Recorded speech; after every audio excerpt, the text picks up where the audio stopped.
Mga kaibigan, bago ko kami magpatuloy, ako muna mababati sa inyo ng isang magandang gabi sa inyong lahat, mga kaibigan. Mali. Anong mali? Yan ang sinasabi ko. Pagbabati kayo, walang masasabi sa iyo.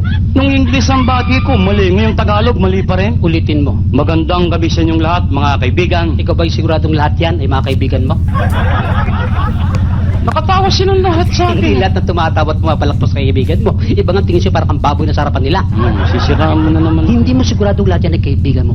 Tanggalin mo sa tang kaibigan na mga sigurado ka. Wala nang kaibigan. Dapat. Pwede nang bumati. Ayusin mo. Magandang gabi sa inyong lahat. Kanino mo sinasabi yan? Kanya lang lahat. Pag nagsalita ka rito, lubas na speakers na narik na lahat, alam nilang patungkol sa lahat yan. Anong gagawin? Tanggalin mo yung lahat. Wala nang lahat. Dapat. Pwede nang bumati. Ayusin mo. Magandang gabi sa inyo. May kakulitan ka rin. Bakit nga? Alang man tayong dalawang magbatian dito. Siyempre. Kanino mo sinasabi yan? Sa kanila. Alam nilang para sa kalang tanggalin mo inyo.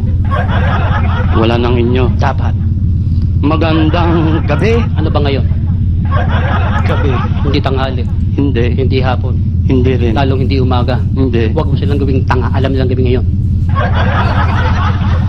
Anong gagawin? Tanggalin mo yung gabi. Wala nang gabi. Dapat. Maganda. Paano yung pangit? Ay, meron dyan maganda lang. Sa paningin lang kitang minamahal. Paano karapang tawagin maganda? Tulad mo si Lepi, hindi marunong masaktan. Anong gagawin? Tanggalin mo yung maganda. Wala nang maganda. Dapat. Pwede nang bumati. Ayusin mo. Uwe. Sa akin mga nasa harapan. Paano yung nasa tagiliran mo yan? Yan. Importante lang ba sa harapan na tinutumbok mo? Anong gagawin? Eh, tanggalin mo yung harapan. Sa mga walang harap? Bullshit. Tinanggal mo lahat. Ano pang gagawin ko rin eh? Umana kasi yung pagbati mo, naalala mo ilang buwan nakakalipas, nang galing tayo ng Israel, nang galing tayo ng Japan, nang galing tayo ng Australia, ng Amerika. Naintindihan mo mga tao na sinabi mo? Pasensya sila. Pilipino tayo eh. Mali yun, galing tayo international language, sign language. Wala namang sign language ah. Tignan mo yung gagawin ko. Paano?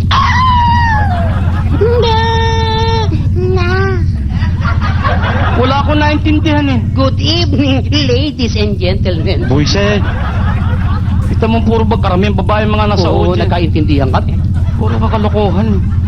Ano na naman yung pinagyayabong mo kanina sa bar na yaki? Nag-abroad ka raw nung hindi pa tayo magkasama? Totoo lang po yun. Bago kami nagsama bilang pork chop, ako'y nakarating na sa ibang paano ng daigdig. Yang pangit mong yan, tinanggap sa abroad. Huwag mong pakamamatahin kay mga pangit. At bakit? Kami may kasabihan. Ano? Pangit man din at tukha sa tingin. Eh ano? Nakabubuntis din. Hoy! Sinabi na mag-iingat. Grabe ka lumait, kababayan pa natin yung karap natin. O sige, nakapag-abroad ka na. Saan ka naman nakarating, Aber? Nakarating ako ng Europe. Europe? Saan naman sa Europe? Nagpunta kami ng Venice. Maganda rin sa Venice. Tumuli kami ng Vienna. Vienna! Pasok kami ng Frankfurt. Tuli kami ng sausage. Sausage. O, tapos tumuli kami ng Rome. Yeah! Saan sa Rome? Rome 401, 402, Mga kwarto yun. Pari, antindi na makinarya doon. Sa Rome? Ano na naman ang makina ron? Abay, may nakita ko isang dahon lang, ipinasok sa makina. Isang dahon. Isang gisapatan lang. Ano nangyari? Sigarilyo na.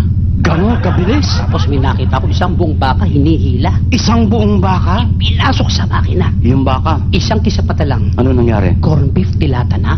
Oh, matindi. Ang bilis sa Rome. Pero mas matindi ang Pinoy diyan. Sandali lang. Wala pang ganyang makina sa Pilipinas. Saka mas matindi ang Pinoy. Mapapahiya ka lang dito. Matindi ang Pinoy. Dito sa Pilipinas? Oo. Anong makina rito? Dito isang hotdog lang pinasok, paglabas bata na. Ibang makina yan eh. Fashion bibilib ka, Paris. Kalokohan na naman yan. Nakita ko mismo eh. Ano na naman ang fashion sa Paris? Kung anong kulay ng buhok mo, siya rin ang kulay ng damit mo. Grabe naman, kalokohan na naman. Nakita ko tiniterno.